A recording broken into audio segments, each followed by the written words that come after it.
I was just thinking when I was um, making a habit of listening to teachers and preachers of the Bible, you know, um, believing that they could teach me truth.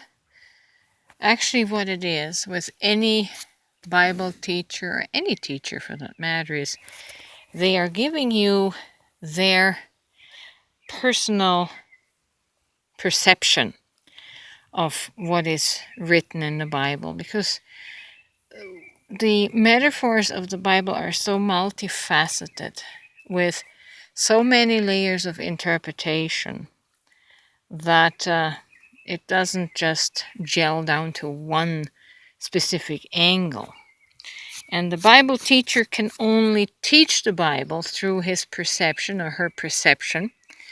And this perception is influenced by their subconscious, whatever they hold in their subconscious. And usually it's trauma. Usually there's a template in the subconscious that was laid during childhood. And let's say you grew up with an abusive father, a stern, disciplinary father or parent. That's going to be your imprint and the lens through which you read the scriptures, and you overlay this subconscious template onto the text to read it through the lens of your upbringing.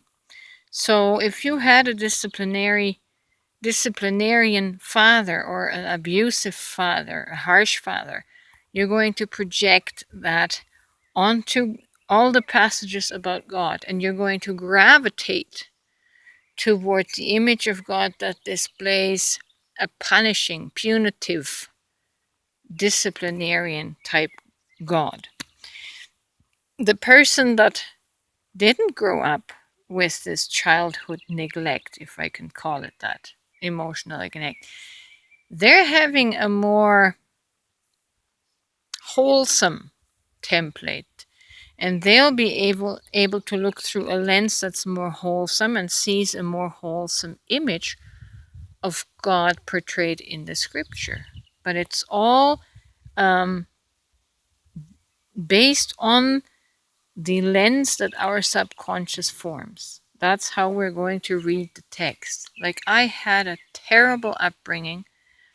I suffered with so much emotional neglect, verbal abuse, and witnessing the verbal abuse of my narcissistic father with my mother. So, as a child, because we don't have the full brain and we can't rationalize what's taking place, we just take in the memory and the emotions, the feelings of the experience. And that templates us. It gives us a set of glasses that we're going to look through for the rest of our lives, unknowingly, unconsciously, because it's subconscious. It's not on the surface where this can be noticed. It's deeper within, deeper in the soul. So many of us read the Bible text through those glasses that were formed in childhood, and we see the disciplinarian, the punishing God, the God that will throw you into hell for being disobedient, right? That's childhood templating.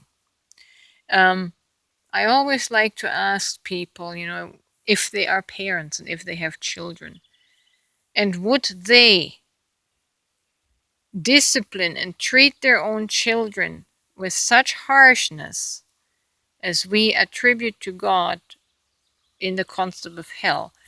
Would you punish your children and throw them in the dark basement and lock them up for the rest of their life?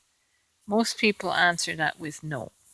So you should really rethink your perception of a God that would throw people into hell. Or even if you want to gaslight yourself and twist it and say, well, no, God doesn't throw anyone in hell. You choose to go to hell. That's not even logical.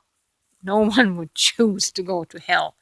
Okay, but there is some of this imprinting that is coloring your interpretation of how you are reading the text. That's why everybody interprets the Bible differently, because they all come from different templates, different glasses to look through, right? So what is the template in your soul that makes you project a God image that is punishing, that is narcissistic, that demands respect and worship? What kind of template did you receive in childhood? Check that out and see if you can make the correlation of how this projection developed your God image.